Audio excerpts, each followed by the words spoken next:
All this action from the V8 Supercars is proudly brought to you by the Ben Morgan Group and their associate sponsors.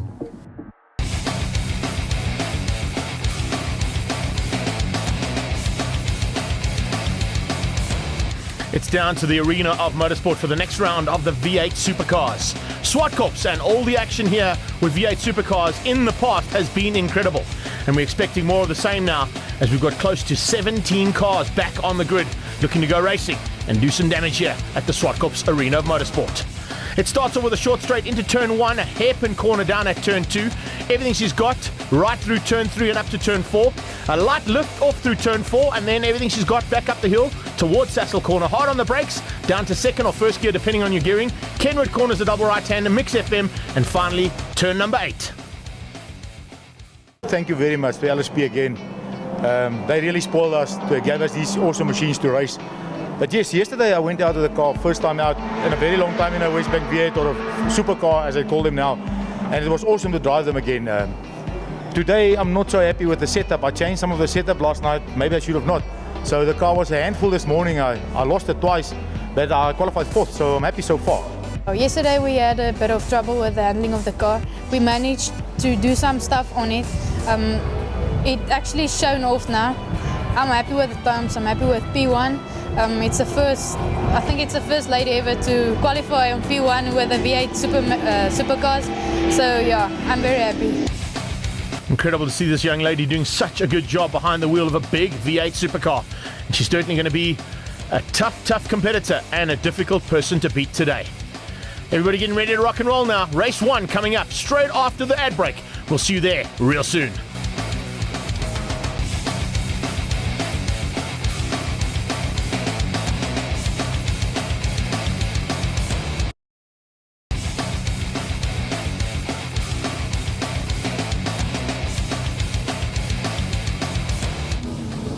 Welcome back to Zwartkops, and as you join us, the cars are making their way out onto the grid for race 1 in the V8 Supercars. Expect to see big action at the front end, particularly the fact that we have a young lady who is on pole position. Lonica Martins on the front row alongside Frankie Di Matteo. Ben Morgan Jr. and Rolf Duplessis make up the second row with Larry Wolford and Mackie Adlam behind them. Terry Wolford and Thomas Reeve, Grant van Schalkwyk, Alki Kampan. Then it's Stevie Herbst, Isak Spies, Ben Morgan, Johnny Ecode, and right at the back there, Rolf Jacobs. Rolling start as always, and as the Pretoria No Toyota pulls off, it is Lonica Martins who gets the drop and leads down into turn 1. But remember, turn 1 and 2 under yellow, so everybody has to maintain their positions until they come out of the hairpin here at turn 2. Then we get a green flag, and it's every man and lady for themselves as they head up onto that first turn 3 corner. It's green flag time, and we are racing. Up towards turn 3 now, probably going to be close to 200 k's an hour up into that back straightaway. And on the back straightaway, as we go on board here with Monica in the Denmark Steel and Royal Purple machine. She leads things out as she lifts off through turn 4, and right on her tail you can see the rest of the pack starting to sort things out there. Larry Wolford under attack from Mackie Adlam, trying to close down on Rolfie Duplessis, starting to make his way up to the front end and looking pretty dangerous from the start. Under braking though, it's the Black Cat. And it looks like we should be seeing some maneuvering there from Franco Di Matteo. Di Matteo in the Daltec Batteries machine looking for a way to sneak through and get ahead of the young lady. Lonica Martins keeping everybody at bay for now. Mackie Adlam looking to pounce as they come through Kenwood and into Mix FM corner. Down onto the brakes into June 8 Transport corner. There's Mackie Adlam under braking. He's up the inside and squeezes out the Fuchs machine. It looks like Larry Wolf is going to have to give that one up. They go side by side down the main straightaway. And remember, with these cars now, no limiters on the V8s. They just give everything she's got. Benjamin Morganroot under a bit of threat here and ducking up the inside, trying to find a way through. Can he do it? No, he can't. Tucks in behind Rolf Duplessis again. So Junior is looking for a way through on the very hard-charging Rolfie Duplessis. Attack from the Black Cat, and Lonica is just soaking up the pressure. Benjamin Morganroot, another look on the inside into turn 4 this time. Can he make it stick? No, not this time. Has another big look, but Rolf has got him covered. He's not going to let him through. Oh, under braking the Vata Batteries car very late. Squeezes out the young lady, and Lonica Martins gets the motor down into second place. So our lady driver now into second. The Black Cat of Frank Di Matteo is out front, and that Daltec Batteries machine doing a great job to get away. Already pulling a small margin.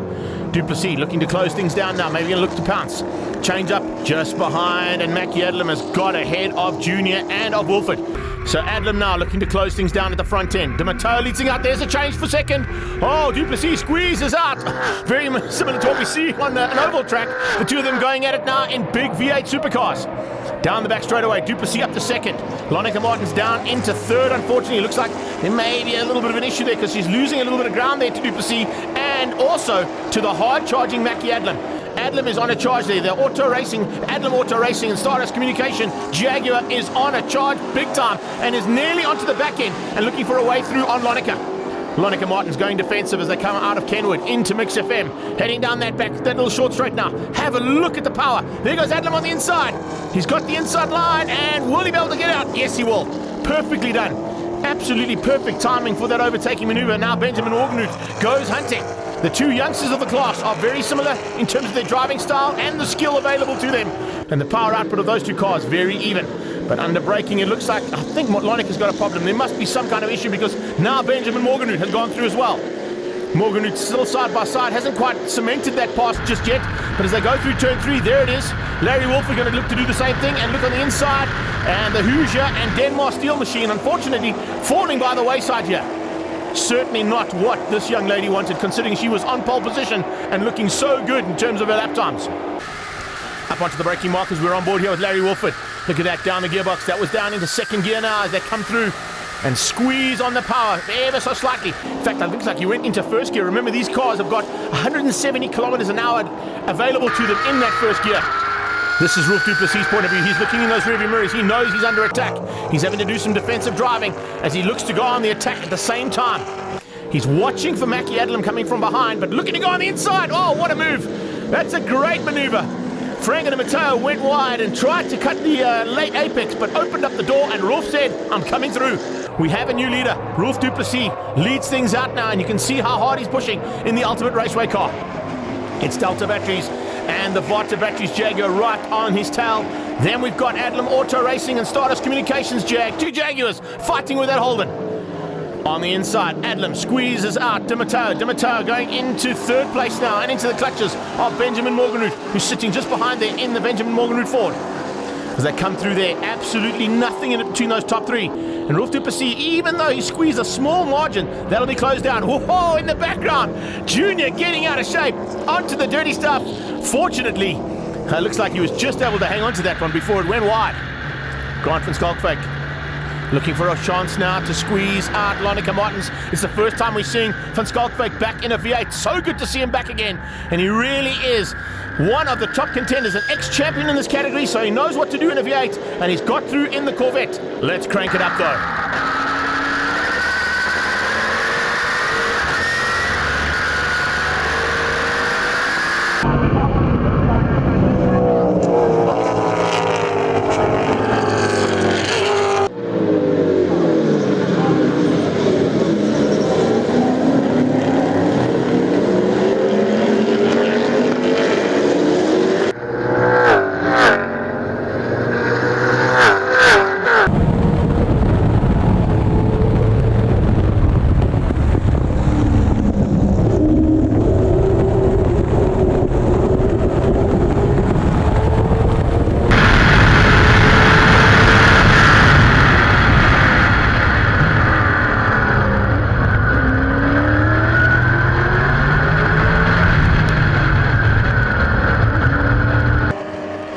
There are hardly any sounds in the world better than a V8 at full flight, and you can see here at Zwartkops, particularly when they're so close, how good that sound is. Thomas Reeve looking to dive up the inside in the Cafe 9 and Coca-Cola machine. Has he been able to squeeze through? Yes, he has. Lonica Martins falling by the wayside here. There's definitely an issue there on the Denmark Steel and Royal Purple Chevy Lumina, and she's unfortunately dropped now out of the top 5. On board with Damateo, the Italian stallion, looking good. Can he keep it all together now? He wants to try and hang in there and possibly squeeze out the leader, and he's putting pressure. Oh, look at that. Great to see the pressure being applied there, and Junior is just loving every bit of it. He's not giving the Italian stallion any opportunity to get through, and he hangs on for now. Here comes Larry Wolford. Larry Wolford going to come in play in this game as well. Going to make it a three-way dice. Oh, and Junior's messed it up. Junior gets out of shape through turn 4, goes onto the dirt again. Has he been able to keep it? Oh, great on board here. That GoPro getting shot left, right, and center. And speaking of left, right, and center, the Ultimate Raceway machine has made the ultimate mistake. Oh no, Rolfie Duplessis just keeps it buried and unfortunately drops down into second place, probably to third now as Dimatao squeezes him out. Larry Wolford going to get through as well, and maybe even Junior. Oh, that is a massive mistake there from Rolf Duplessis, particularly considering they only had 1 lap to go. Grant van Schalkwyk now with a big moment. Oh, this is through turn 4. He gets the car sideways and backs it into the tyre wall. Oh, that is a massive mistake there from Grant van Schalkwyk and the LSP Group Corvette out of this one. Not quite sure if we'll be able to get that one sorted out in time to get it back on track, but the checkered flag is out, and it's Mackie Adlam who takes the first win. In the background, is that Rolf spinning again? It is! Oh my goodness, can you believe it? Rolf Duplessis having a nightmare finish to this race, eventually ending down in 8th place. Di Matteo was 2nd, Wilford was 3rd, Ben Morganroot Jr. in 4th, beating out Thomas Reeb, and Lonica Martins, our pole lady, eventually in 6th place. Yeah, I must say, it's been 10 years since our last race, V8 Supercars, and I was hoping for a better weekend. It started off pretty hectically from Wednesday already, and we had issues with the car's brakes, and we got it sorted out. I must say, I thought we were okay, and by the end of the race, I started feeling, man, the pedal's starting to go away from me, and went up the back straight, and the little voice, that inner voice was speaking to me and saying, just feel the brake pedal, and I felt up it straight, there was nothing. And so as we approached the corner, I just hooked 2nd gear and threw the car backwards into the wall. Just nothing I could do. But it was disappointing because it would have been nice to have a nice finish after 10 years coming back. But racing's racing, and that's the way it goes. Take it on your chin. We did some changes on the car that worked perfectly. I was waiting there, protect my tires, and then I said, okay, I'm in Frankie's slipstream, let me hang in there for a lap, and then the car was quick in the corners. And yes, I saw there's 2 laps left, and I looked in the mirror, I see Mackie behind me. I thought, let me just cool down a bit. He's a bit far back to got me before 2 laps. And as I came into the last corner, I think it's turn 9, something broke in the back here. The car just went loose. I thought I had a flat wheel, and I thought, let me just cruise around and score some points. And as I cruise around, the car just let go again, the same corner. So something broke on the diff. We're not sure what it is, so we'll have a look now.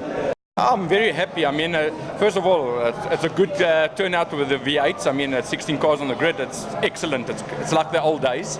So yeah, the car. I mean, after a year of not racing it, came out, put it 2nd on the grid, and had a very, very good race. I mean, it's so hot out there.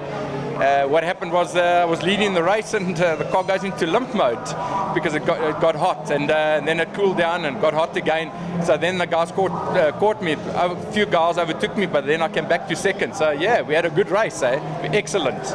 Yeah, look, I think 3rd is a reasonable result. It was a hell of a race. There was a bit of attrition. There was one of the cars went off, some guy spun. But the first 6 laps was crazy busy, absolute awesome race. And I don't know what it looked like from the outside, but from the inside it was really fun and fantastic. I think all the gremlins are attacking me today. I think it's crazy, yeah. I think the spark plugs, or I think I represented the 6-cylinder class here today. So, but yeah, I just couldn't drive. I mean, everybody just went away. But the handling is good. I mean, the car feels good. So hopefully we can fix it for the last race. Couple of cars we sorted out in the break. Join us after the break for heat number 2.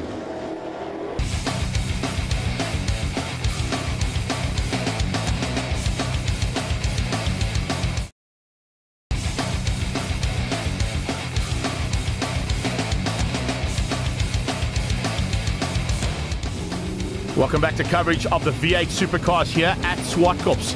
Invitational category here this weekend as part of the historic tour, and so good to see these big bangers back in action. Complete reverse grid means heading down into turn number 1. We've got a couple of contenders at the front end that usually are not there. But keep an eye out to them, because Isak Spies, I think, if he's got this car sorted out, will definitely be in contention. Remember, it's side by side and overtaking through turn 1 and 2 under double yellows until we get, oh, and out of shape. It's already Thomas Reeb. Thomas Reeb going across the line and cutting across, hitting Benjamin Morganroot. Speaking of Benjamin Morganroot, Ben Morganroot is back in this race as well. This is senior. He's going to have to come from the back of the field in the number 7 car. He's in Terry Wilford's machine, so keep an eye out on the number 7 Fuchs Lubricants machine coming from the back end of the field. Shouldn't take him too long to get to the front. As they come up onto the braking markers, oh, a little bit of wide running there from Benjamin, but it certainly has helped him out. He goes around the outside of Aki Kampan in the cutting jag, and can he make it stick? Yes, he can. Wow, that is an incredible bit of driving there. Lonica Martins in 3rd place. Remember, that's where she finished further down the field than what she started in the first one. So she's down in 3rd, right on the tail of her car comes Benjamin Morganroot Jr. Under braking. Has a look already at the Denmark Steel car. Can he get through? No, he can't. Has another look going on to the straightaway. In the background, keep an eye on Larry Wilford. Wilford on a charge. closing in on the two youngsters here, fighting for third and fourth. On his tail is the hard pushing, and look how hard he is pushing, Rolf Duplessis. Remember, Duplessis made 2 mistakes in the last 2 laps of the first race, and he now doesn't want to be doing the same thing. Right behind him, it's Mackie Adlam. Adlam and Duplessis looking to go together here. We're on board with Benjamin Morgenroot. And that is very, very close racing. Stevie Herbst in the prior instrumentation Corvette, just getting forced wide and into second, making into third and maybe into fourth. As Rolf Duplessis goes up the hill, it could be down into 5th place because it looks like Mackie Adlam might be able to outbrake him as well. Into Sassel corner. Rolfie goes high and wide. Larry Wolford holds on to the inside line, and even closer to that inside line was Mackie Adlam. Alki Kampan starting to close in on the back end of Steve Herbst. So the prior instrumentation Corvette unfortunately demoted down 4 positions in the space of about 3 corners. Now down onto the brakes into G&H Transport corner, and Rolf Duplessis in the Ultimate Raceway Chev Holden. And Mackie Adlam and Larry Wolford all off track. What are you guys doing? You got to stay on the black stuff, boys. These are not off-road cars. These V8 supercars with these big tackies on do not like going off-road excursions, that's for sure. Kampan in the cutting jag, squeezes up the inside. Good move there from him. He gets up and ahead of that prior instrumentation Corvette of Steve Herbst. Keeping an eye out in the background as well for Franco Namato. Doesn't look like the Black Cat going as well as what he'd hoped here in the second heat. But how's this battle? 5 cars fighting for what is currently second place on track. Incredible stuff, and in fact it could be first because they've caught onto the back end of Spicy. Spicy's in trouble. Here comes a move from Benjamin Morgenroot on the inside. He dives on very late on the brakes. Morgenroot gets up ahead. Spice has got no answer, the Ultimate Raceway Corvette, and gets eaten up by the rest of the field as well. Looks like Spice might have a problem. Spice has got a problem there. It looks like he might have run out of gears and has to pull to the sideline, but that's not quite what he wanted. Now we got 4 cars fighting for first place here in the V8 Supercars. Mackie Adlam looking dangerous. He definitely wants to get on top of the podium again, and he's got to find a way through on 3 cars. Larry Wolford, what a move! 77 versus the 22 car. Battle of the double numbers as they head down the back straight, and it looks like the Fuchs machine might just squeeze through. He's got through. Great maneuver there from Larry Wolford, but Benjamin comes straight back at him. Heading to the top of the hill, Benjamin's got the inside line. Is he good enough on the brakes to outgun Larry Wolford? He is. He goes on the inside line, and Larry Wolford has to give way. Oh, and Benjamin puts a wheel on the dirt. That's going to give Wolford a drive. Much better drive out of Sassel, and Benjamin runs wide again. Oh, the youngster just getting that car absolutely sideways on too many occasions, and it's costing him dearly. Rolf Duplessis up into second now. Benjamin Morgenroot comes straight back at him. There's no holds barred here. That is fantastic racing from one of the youngest V8 drivers we've got in this country. He squeezes out a seasoned campaigner and an ex-champion looking to fight out here on his tail. Rolf Duplessis in trouble. Mackie Adlam is looking to pounce and looking to get that Jaguar of his through and into the fight for the front end of this field. They come out of turn 2. Everything she's got now through turn 3. Yellow flags on their left-hand side there, so be careful of that stricken car. That was Isak Spieth's car, who's parked on the sideline. Wolford now looking to close down. Can he do anything about it? This is Ben Morgenroot Sr., of course, closing in on Thomas Reeb. Thomas Reeb being caught by Senior, and looks like Ben Morgenroot is loving life there in Terry Wolford's Fuchs car. Great drive here from Mackie, but he's waiting. Oh, there's a problem. Rolfie's car's gone. Rolfie's got a problem. He's gone to the sideline, and Mackie Adlam is promoted up to third. The Deltic Batteries Jaguar has also spun out of the top of the hill, right in front of the Zoc Club. So the Italian Stallion not having a good day here in the saddle, unfortunately. And the other Jaguar out on track, of course, now being caught by this incredible Cafe 9 automotive and Coca-Cola machine of Thomas Reeb. Reeb on the inside. Oh, but Alki's just got the drive and gets into turn 1. Holds that position. You can see there's a bit of smoke coming from the back right. Maybe there's an issue there with a slow puncture. And oh, he squeezes out Thomas Reeb. How did Reeb miss him? That was incredible driving from Thomas Reeb, using multiple years of experience in V8s as well as in sports cars, and just manages to miss Alki. Alki has definitely got a problem here. Look at that. The front left has definitely gone flat, and he ends up in the kitty litter. The cat is in the kitty litter. Not where he wants to be. But the cutting Jaguar eventually gets back on track after running wide. Thomas Reeb now gifted possible top 5 finish. Larry Wolford looks like he's got a little bit of braking issues. Up into the top and into Sassel. He wasn't able to make that outbraking maneuver, and he maintains the power on the straights, but can he keep out Benjamin Morgenroot and, of course, the hard-charging Mackie Adlam. Adlam, left, right, centre, trying to find a way through. Here comes Benjamin Morgenroot on the inside. Can he make it 6 this time? Yes, he can. Ahead of Wolford. Heading across the line with about 2 laps to go. It's now Benjamin Morgenroot fighting hard with Larry Wolford on his tail. Wolford under attack again from Mackie Adlam. If I look at the way Larry Wolford is braking early, tells me there's some kind of issue there on those brakes as he comes down into turn 8. Also very early on the brakes to try and ensure the car slows down. They've got the checkered flag out. Wolford's going to hang on only just to beat out Mackie Adlam for second and third in the race, but Benjamin Morgenroot takes the win. Thomas Reeb in fourth, Ben Morgenroot Sr. in fifth, Stevie Herbst in sixth, 7 is Alki Kampan, and Frank Matau takes 8th place. I started 6th, went through turn 1, turn 2, out of turn 2 the Coca-Cola car hit me hard on the right rear. Car went really sideways, but we could keep it under control. Didn't hit anybody. We pushed hard, braked late, locked up the wheels, did all the stuff. And through all the hard work we came first. Yeah, no, we're excited and exalted over the results. We had to start at the back of the grid in reverse grid, which is awesome. I think it gave quite a spectacular race, and yeah, we gave it all. Finished third. Congratulations to Benjamin for his first win, and the man drove like a champion. Well done. Today, you'll see on the windscreens of all the cars, you've got the Ben Morgenroot group, you know, Ford, Mazda, Mahindra, Kia, and you know what, I couldn't have it that he wasn't driving in the day that he sponsored. So I said to him, I said, listen, my car's available, you know, but today's testament to the work that, you know, everybody's putting into this formula. The committee, the drivers, the families, the mechanics.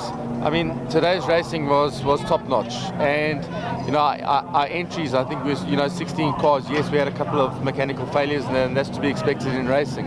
But at this moment in time, we've got a show, and I think that we're getting better and better and better. And you know, I'll tell you now, for Kyalami, we'll probably be 20 cars strong on the grid for that race, and I think that holds us in good stead with the vision and that we've got for next year to make this bigger and better, and obviously we're trying to attract a sponsor out there to sponsor our series, give them the value that you know that they deserve, you know, put in the money in and that, and just I'm smiling, you know. I didn't get to race, I watched a great race, and what can I say, we just got to keep the momentum going.